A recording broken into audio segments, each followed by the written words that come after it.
जैव विविधता ना। अच्छा, सबसे पहले क्या क्या पढ़ा गया, रिपीट कर लेते हैं थोड़ा सा। शुरुआत में हमने क्या पढ़ा था? जैव विविधता ना, कि अलग अलग जीव अलग अलग प्रकार के पाए जाते हैं, जिनमें से एक क्या होता है, मनुष्य होता है। इनको जो है जीव जातियों का वर्गीकरण नाम के आधार पे किसने किया था? सबसे पहले नाम क्या था? कैरोलस लिनियस ने। और इन्होंने जातियों के क्या दिए, कौन से नाम दिए? वैज्ञानिक नाम। कौन से नाम दिए? जो वैज्ञानिक नाम कौन कौन से थे? मनुष्य का वैज्ञानिक नाम क्या बताया? Homo sapiens. ज्यादा सैपियंस पीने लगे इसलिए क्या हो गया? होमो सैपियंस हो गया। उसके बाद मेढक। मेढक का क्या पढ़ा तुमने? राना टिग्रीना। मेढक का क्या नाम था? राना। तो टर करता था इसलिए उसको क्या कह दिया गया? टिग्रीना। तो उसके बाद हमने और कौन से देखे? मक्खी का तुमने क्या पढ़ा? हाँ, मुस्का डोमेस्टिका। क्यों? मुस्का जानते हो ना? डोमेस्टिका क्यों? डोमेस्टिक का मतलब घरेलू से होता है। मक्खी घरेलू होती है इसलिए क्या नाम पड़ गया? मुस्का डोमेस्टिका। उसके बाद दूसरी घरेलू और कौन सी चीज थी? बिल्ली। बिल्ली का क्या था? Felix domestica. फिर तुमने क्या पढ़ा था? तीसरा शेर। शेर का क्या हो गया? हाँ, फेलिक्स लियो। लियो क्या हो गया? क्योंकि शेर ने क्या कहा, बिल्ली ने क्या कहा? अच्छा ठीक है, अगला ने क्या पढ़ा? हाँ, अगला कोशिका से नहीं, बिल्ली ने। अगला क्या था? कोशिका नहीं, अभी एक दो और जीव नाम बताए गए थे। है? बस एक। अच्छा, कुत्ता का हमने बताया था, कुत्ता कैनिस फैमिलिरिस होता है। क्यों? क्योंकि फैमिली का ही भाग होता है, तो फैमिली से फैमिलिरिस, कैनिस फैमिलिरिस। तो ऐसे ही हमने सारे वैज्ञानिक नाम क्या किए, याद कर लिए। कुछ दो चार तो पता है, कोई पूछ ले दो चार जीवों के वैज्ञानिक नाम, बात नहीं। इसके बाद हमने क्या पढ़ा? कोशिका के बारे में, कि कोशिका जीवन की क्या होती? मूलभूत इकाई। सभी जीव छोटी छोटी किससे बनकर मिले होते हैं? कोशिकाओं से। छोटी छोटी इकाइयों से मिलकर बने होते हैं, जिसे हम क्या कहते हैं? कोशिका कहते हैं। कोशिका को संगठन के आधार पे कितने भागों में बांटा गया? कौन कौन से? प्रोकैरियोटिक कोशिका, दूसरी कौन सी थी? यूकैरियोटिक कोशिका। अच्छा, संगठन के आधार पे बांटा गया, इसका मतलब इसमें चीजें संगठित होती कि नहीं? प्रोकैरियोटिक में नहीं, और इसमें होती नहीं।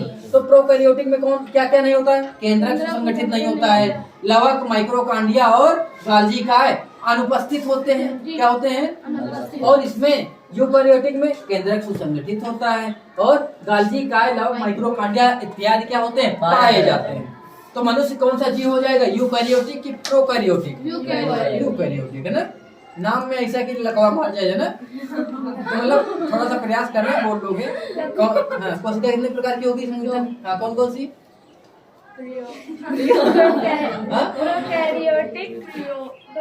यूकैरियोटिक कोशिका। और ये इकरा बताएगी, बताओ जल्दी क्या दो कौन कौन सी हैं? Prokaryotic, eukaryotic. हाँ, प्रोकैरियोटिक कोशिका और दूसरी। जुबान को बड़ा घुमाना पड़ता है, ऐसा लगता है बड़ा व्यायाम हो रहा है। 3-4 बार बोलना पड़ जाए तो हालत खराब हो जाएगी। तो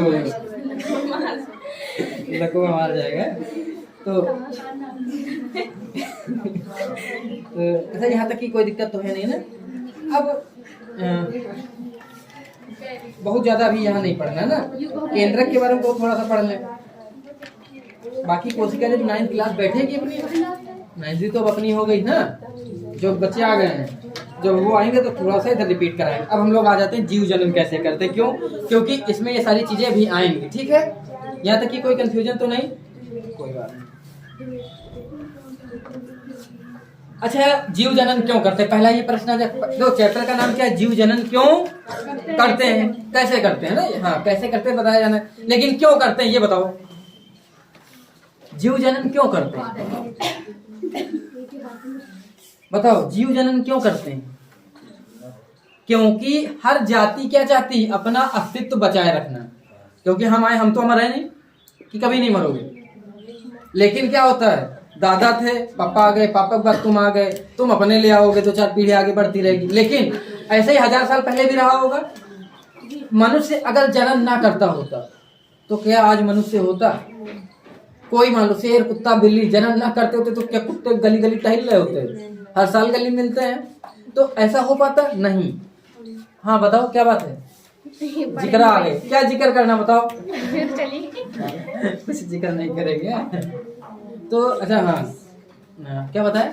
हर जाति अपना अस्तित्व बचाए रखने के लिए, अपना बचाए रखने के लिए क्या करती है? जनन करती। जनन कैसे? जनन क्या कोई पूछे तो बताओगे कि हर जाति अपने ही समान गुणों वाला संतान उत्पत्ति करना ही, संतान उत्पत्ति क्या कहलाएगी? जनन। जैसे कुत्ता कुतिया है ना, कुतिया के कौन से बच्चे देगी? अपने ही समान पिल्ले आएंगे। कि ऐसा तो हुआ नहीं कि तुमने सुना कुतिया के यहाँ जो है रोशन पैदा हुए हैं, ऐसा नहीं हुआ ना। मतलब मनुष्य नहीं हो सकता ना, तो हर जीव अपने ही समान। ऐसा कभी नहीं सुना कि आज हमारी भैंस जो है बछिया दी है। भैंस बछिया नहीं देती है, भैंस क्या देती है?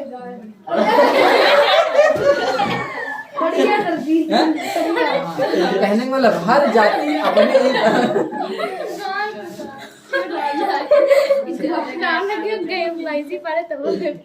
तो सुबह सुबह क्या मतलब थोड़ा सा ज्यादा ले लिए थे क्या? मतलब ज्यादा मतलब स्वाद ले लियो।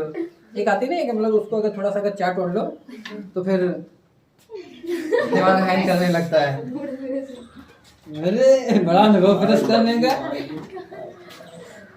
देखो तो हर जीव अपने ही समान संतान की क्या करेंगे? उत्पत्ति करेंगे। यहाँ तक कि आपको याद होना चाहिए। फिर देखो जनन भी दो प्रकार के होंगे। कितने? ये लिखाने की जरूरत नहीं है, ठीक है। जनन कितने प्रकार के होंगे? दो प्रकार के। पहला कौन सा होगा? अलैंगिक जनन। दूसरा कौन सा होगा? लैंगिक जनन। कौन कौन से होंगे? अलैंगिक जनन और दूसरे कौन से होंगे? आपके पास बुक है ना, लिख लो। अच्छा इतनी लाइन लिख लो। जनन दो प्रकार के होते हैं। अच्छा जनन क्या होता है ये तो पता है ना सबको, है? लिखो, अपने ही समान जीव पैदा करने की प्रक्रिया जनन कहलाती है। अपने ही समान जीव पैदा करने की या संतानोत्पत्ति की क्रिया जनन कहलाती है। वहाँ हमारे एक कहावत थी, रहने दो। अपने ही समान जीव उत्पत्ति करना जनन कहलाता है। अपने ही समान है ना, शर्त यही है, अपने समान। अपने समान भैंस के यहाँ गाय नहीं होगी, ठीक है। अपने समान जीव उत्पत्ति, जीव उत्पत्ति करना जनन कहलाता है। जनन दो प्रकार का होगा।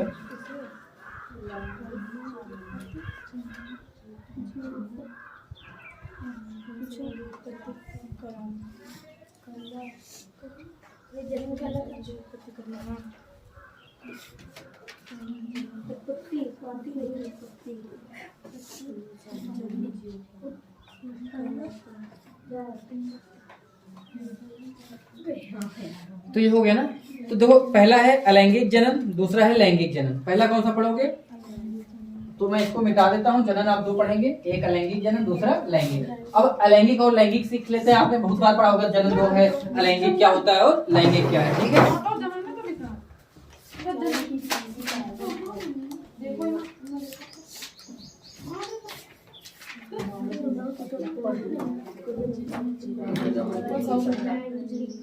जनन कितने प्रकार का होगा? दो, है ना। जनन कितने प्रकार का? दो। कौन कौन से? अलैंगिक जनन। पहला कौन सा पढ़ेंगे हम लोग? और दूसरा लैंगिक जनन, ठीक है।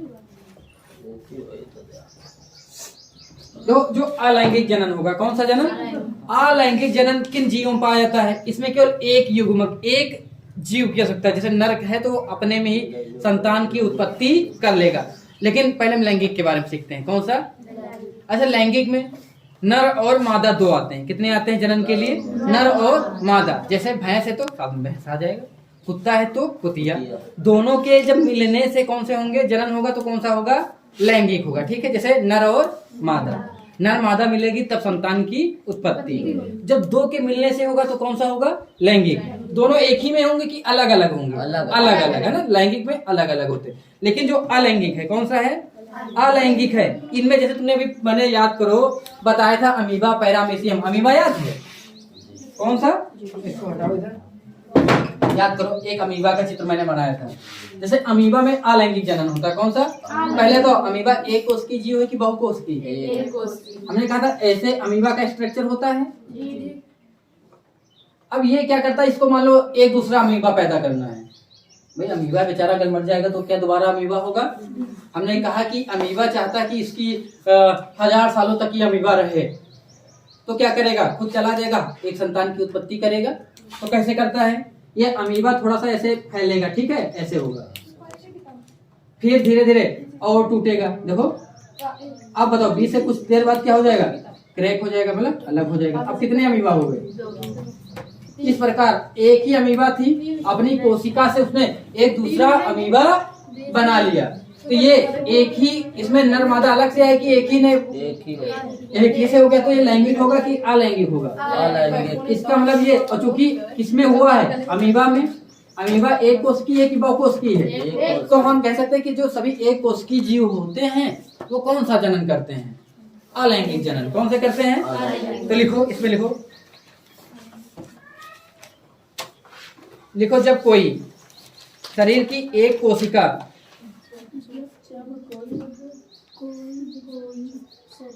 नहीं ऐसे नहीं लिखो, जब लिखो जब शरीर का कोई भाग या जब शरीर का कोई भाग या कोशिका, जब शरीर का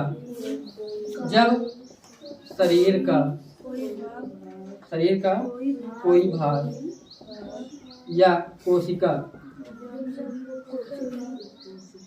या कोशिका एक नए जीव का निर्माण करती है। एक नए जीव कोशिका, एक नए जीव, यार जीव जानते हो ना, नए जीव का निर्माण करती है। तो कौन सा जन्म कहलाएगा, लैंगिक कि अलैंगिक? अलैंगिक। क्यों? इसमें नर और मादा अलग से नहीं है ना, अलैंगिक जनन कहलाएगा। कौन सा जनन कहलाएगा? अलैंगिक जनन कहलाता है। नए जीव का निर्माण करती है तो अलैंगिक जनन कहलाता है। अलैंगिक जनन कहलाता है। बोर्ड में बहुत बार पूछा गया है जनन कितने प्रकार का होता है, ठीक है? तो जनन 2 प्रकार का होगा। एक कोशिकीय जीव कौन से निर्माण करते हैं? अलैंगिक जनन। जैसे अमीबा। अच्छा बताओ, ये परिभाषा इससे बैठा हो बन रही कि नहीं? जब शरीर का कोई भाग है ना, या कोशिका, ये क्या है? एक कोशिकी की बहुकोशिकी। अब एक कोशिकी अपने ही समान नए जीव का निर्माण करे तो कौन सा जनन होगा? एक अमीबा ने दूसरा अमीबा बना लिया, ठीक है, अपने ही कोशिका से या अपने ही शरीर के भाग से, तो ये कौन सा जनन होगा? अलैंगिक। लिखो उदाहरण, लिखो उदाहरण। साधारण जंतु, सूक्ष्म जीव, बैक्टीरिया। साधारण जीव, सूक्ष्म जीव, बैक्टीरिया इत्यादि। हाँ, अलैंगिक जनन करते हैं। हाँ, अलैंगिक जनन। ब्रैकेट में बैक्टीरिया, सूक्ष्म जीव कौन से होते हैं? बैक्टीरिया है ना, ये बैक्टीरिया क्या है? सूक्ष्म जीव होता है। सूक्ष्म जीव बैक्टीरिया लिख लिया ब्रैकेट में, तो लिखो ब्रैकेट में बैक्टीरिया। बैक्टीरिया कौन सा जीव है देवी? बैक्टीरिया कौन सा जीव है? सूक्ष्म मतलब बहुत छोटा, जो हमको हमारी आंखों से दिखाई ना दे। दही में बैक्टीरिया पाया जाता है कि नहीं पाया जाता है? कुछ दही है, अचार, इनमें क्या पाए जाते हैं? बैक्टीरिया ना हो तो खट्टे ही ना हो। ऐसे जब सूक्ष्मदर्शी से दिखाएंगे तो उसमें देखोगे टिन टिन टिन टिन ऐसे रेंग रहा होता है। अगर वो ना हो, सिरका खट्टा क्यों होता है? क्योंकि उसमें क्या पैदा हो जाते हैं? देखा होगा ना तुमने, गन्ने का रस सड़ाते हैं, फिर उसमें ऐसे रेंगने लगता है सिरका। किसी ने घर में बनाया कि नहीं? फिर उसको छन्नी छान देते हैं, बैक्टीरिया छन्नी में आ जाता है। जो बड़े होते हैं आ जाते हैं, बाकी तो अंदर ही हो जाते हैं। फिर खाते हो, क्या मजा आता है, बड़ा खट्टा है। जितना ही खट्टा उतना ज्यादा बैक्टीरिया। दही जितना ज्यादा खट्टा उतना ज्यादा बैक्टीरिया। शराब सड़ाई जाती है, बैक्टीरिया होते हैं। तो जितनी चीजें सड़ा के बनाई जाती हैं, तो मतलब सड़ाया क्यों जाता है? क्योंकि उसमें क्या पैदा किया जा रहा है? बैक्टीरिया। और वही सूक्ष्म जीव क्या करते हैं? निषेचन कर करके चीजों को खट्टा कर देते हैं। क्या कर देते हैं देवी जी? खट्टा समझ गई? नींबू खट्टा हो तो वो बैक्टीरिया। ये प्राकृतिक खट्टा, हमने कहा जो खट्टा किया जाता है, जो खट्टा। नींबू इसलिए खट्टा क्योंकि उसमें विटामिन सी पाया जाता है। क्या पाया जाता है? Vitamin C. वो प्राकृतिक खट्टा है ना, ईश्वर ने खुद ही तुमको खट्टे में दिया। कि तो संतरे में बैक्टीरिया नहीं मिलेगा, खट्टा है ना। टमाटर भी तो खट्टा है, देसी वाला। तो इन खट्टे में नहीं, जो तुम खट्टा कर रहे हो। दूध क्या खट्टा निकलता है भैंस से? हैं? शराब खट्टी निकलती है, सिरका मिलता है खट्टा। गन्ना का रस तो मीठा होता है ना, तुमने खट्टा किया।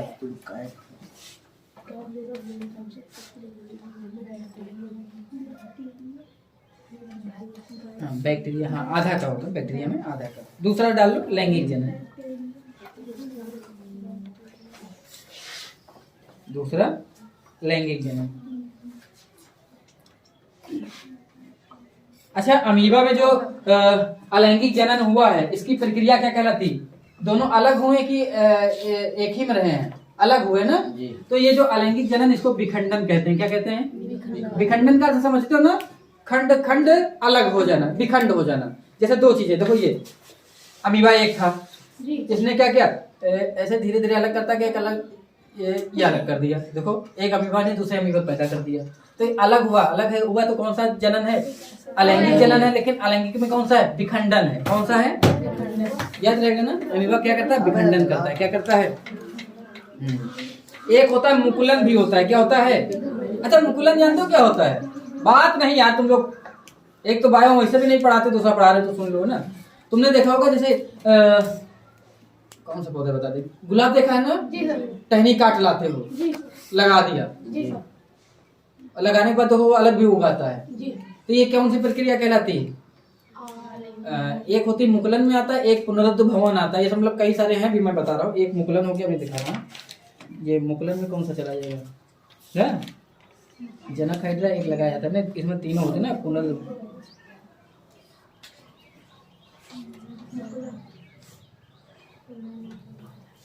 दोनों में आ जाएगा। जो पुनरुद्ध भवन है, जैसे काट दिया फिर लगा दिया। मुकुलन में क्या हुआ, जैसे तुमने अलग कर दिया, कुछ पौधे देखा होगा फिर भी उगाते, बहुत सारे पौधे से देखे कि नहीं, काट के फेंक दो, जमीन में पड़े हुए, फिर देखो अलग से निकलना चालू हो गए। तो ये सब किस में आ जाते हैं? मुकुलन और पुनरुद्ध भवन। तो ये बताओ लैंगिक जनन है कि अलैंगिक है? ऐसा तो नहीं एक जीव पड़ा पड़ा दूसरे को बुलाता तुम भी आओ फिर मिलेंगे तो एक नया जीव पैदा होगा, ऐसा नहीं होता ना। अकेले खड़े होकर एक जो है एक जीव तैयार कर लेता। ठीक है, समझ लो अमर टाइप के लोग होते हैं। अमर जानते हो? मरेंगे नहीं है। तो अलैंगिक जनन हो गया, अभी तो हम लोग पढ़ ही रहे हैं। लिखो दूसरा डालो लैंगिक जनन। हाँ लैंगिक जनन लिखो। जब दो विपरीत लिंग या सेक्स वाले, लिंग को अंग्रेजी में आप क्या कहते हैं? सेक्स कहते हैं। क्या कहते हैं? जब दो विपरीत लिंग ब्रैकेट में सेक्स, जब दो विपरीत लिंग ब्रैकेट में क्या डालो? सेक्स। ठीक है, जब विपरीत लिंग, कितने लिंग होते हैं? पुल्लिंग और स्त्रीलिंग है ना, नर और मादा, जैसे एक उदाहरण टाइप में। जब दो विपरीत लिंग वाले, लिंग ब्रैकेट में SEX सेक्स, लिंग वाले जीव मिलकर निषेचन के द्वारा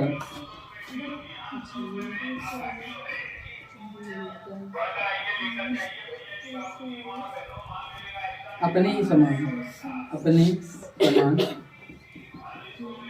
जीव की उत्पत्ति, अपने समान जीव की उत्पत्ति करते हैं, अपने ही समान जीव की उत्पत्ति करते हैं।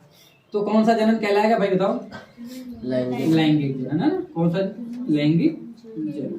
ठीक है, या कोई चिंकी है? नहीं, कर दिया।